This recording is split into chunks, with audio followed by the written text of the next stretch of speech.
Pan India star Prabhas హీరోగా నాగ అశ్విన్ తెరకెక్కించిన సంచలన చిత్రం కల్కి. ఇందులో Bollywood megastar Amitabh, universal hero Kamal Haasan నటించడంతో అంచనాలు భారీగా ఏర్పడడం, అంచనాలకు తగ్గట్టుగా బ్లాక్ బస్టర్ సక్సెస్ అవ్వడం తెలిసింది. బాహుబలి తర్వాత ప్రభాస్ కు ఆ రేంజ్ సక్సెస్ అందించింది. 1100 కోట్లకు పైగా కలెక్ట్ చేసింది. దీంతో కల్కి 2 పై అంచనాలు భారీగా ఏర్పడ్డాయి. ప్రభాస్ వేరే సినిమాల్లో బిజీగా ఉన్నాడు. మరి కల్కి 2 వచ్చేది ఎప్పుడు? కల్కి పార్ట్ 1 డార్లింగ్ ప్రభాస్ ఫ్యాన్స్ కోరుకున్న విజయాన్ని అందించింది. ఇంకా చెప్పాలంటే ఆడియన్స్ అందరికీ ఓ కొత్త ప్రపంచాన్ని చూపించింది. ఇందులో కమల్ హాసన్ పాత్రను అంతగా చూపించలేదు.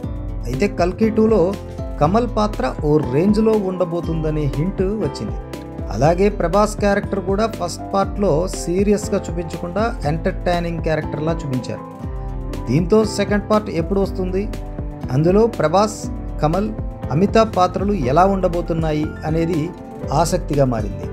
ప్రభాస్ వరుసగా సినిమాలు చేస్తూ ఫుల్ బిజీగా ఉండడంతో అప్డేట్స్ కోసం ఆతృతగా ఎదురు చూస్తున్నారు అభిమానులు.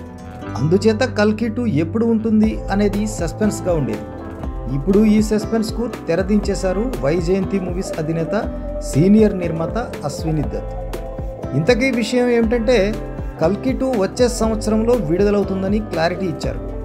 అంతేకాకుండా కల్కి పార్ట్ 2లో ముఖ్య పాత్రలు ఎలా ఉంటాయో కూడా చెప్పారు.